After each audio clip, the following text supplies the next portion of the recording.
Hey YouTube, by the end of this video, I want you guys to take away three key points on the difference between brand and conversion copywriting.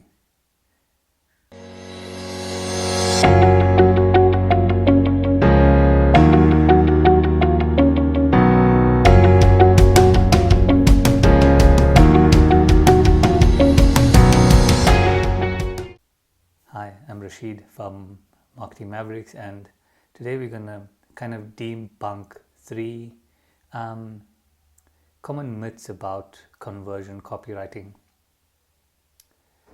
So the first myth about conversion copywriting that I want to kind of talk about is that conversion copywriting has to sound creative or fun and exciting, and this really isn't true. The kind of core aspect of conversion copywriting is the user's motivation. The most important aspect that you need to get right while doing conversion copywriting is getting into the minds of your users. What is their actual motivation for arriving on your sales page? And the more your copy actually reflects what's going on inside the mind of that user, the less they have to think about if what you have to offer is right for them. And the less that they are thinking, the lower the cognitive load. And the lower the cognitive load, the higher the probability of conversion. So that's why it's really more important that your copy is well researched, as opposed to sounding cute or clever or kind of creative. So the second myth about conversion copywriting is that when writing your copy, you should focus on the attributes of your brand. And this is actually hugely toxic in the sense that the main aim of conversion copywriting is to get someone to act.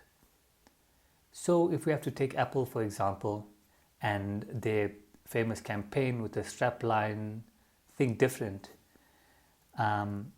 It was clever, it was kind of more of a positioning statement. It didn't necessarily create that emotion within the person to make them act. This is where the big difference between brand copywriting and conversion copywriting. On the one hand, you have brand copywriting, which is designed to be memorable, to stand out from the crowd, and just essentially kind of stick, but not necessarily make the person act. On the other hand, you have conversion copywriting, which essentially is an offshoot from the traditional direct marketing copywriting. Do you remember back in the day, well, if you're old enough, we used to get those mailers in the mail, and they basically spoke directly to a certain person's need, and it went through a very specific kind of format, eventually asking the person to act in a certain way. That is the foundation of modern day conversion copywriting. So there's a very specific way in which you have to pull together a certain kind of narrative to get someone to act. And this is the foundation of conversion copywriting. Conversion copywriting is designed to make someone act. Conversion copywriting essentially is made up of language that is used when trying to close a sale. So when someone lands on your website, ultimately, you don't really want them to remember you. It would be good if they remember you, but you actually want them to take a specific kind of an action. It's either to submit an inquiry, pick up the phone and dial, submit the email address, or possibly even make a sale. The third myth is that your copy should speak to multiple audiences. And this is, you might end up in a situation like this. It will be pretty common where you have to speak to multiple audiences at the same time. And there's quite a popular copywriting saying that when you try to speak to everyone, you end up speaking to no one. And this is especially true in today's digital copywriting space, where I'm sure you guys have landed on websites and the copy is just so generic. It's trying to be everyone or everything to everyone. And what actually happens is it doesn't really hook you. So ideally, you would have to pick that user that will be most motivated to act while landing on your website and craft your messaging around that specific audience type. And that might only be 20% of the people that come to your page, and that's fine. But it's a lot easier to convert 50% or half of the 20% than 5% of the 100%. And you also want to keep in mind that if you are serving multiple audiences, that with today's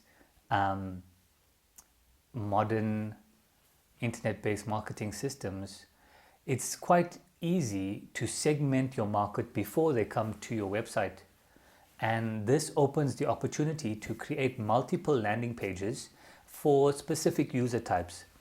Let's say, for example, you are dealing with buyers of property as well as sellers of property.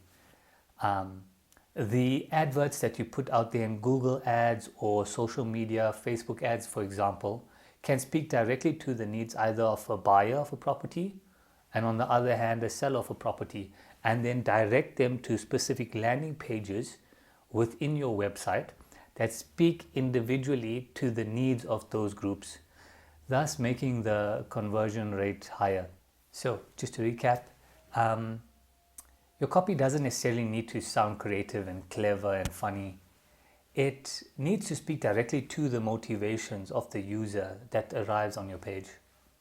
Second, the copy doesn't necessarily need to be speaking about the attributes of your brand, what you stand for, the vision, the mission, etc. The structure needs to be such that it will get the person to click the button. So you need to almost understand the emotions that you are trying to invoke within the person in terms of their needs and desires, their fears, the anxieties that they're possibly going through. And number three, your copy doesn't or shouldn't speak to multiple audiences at the same time.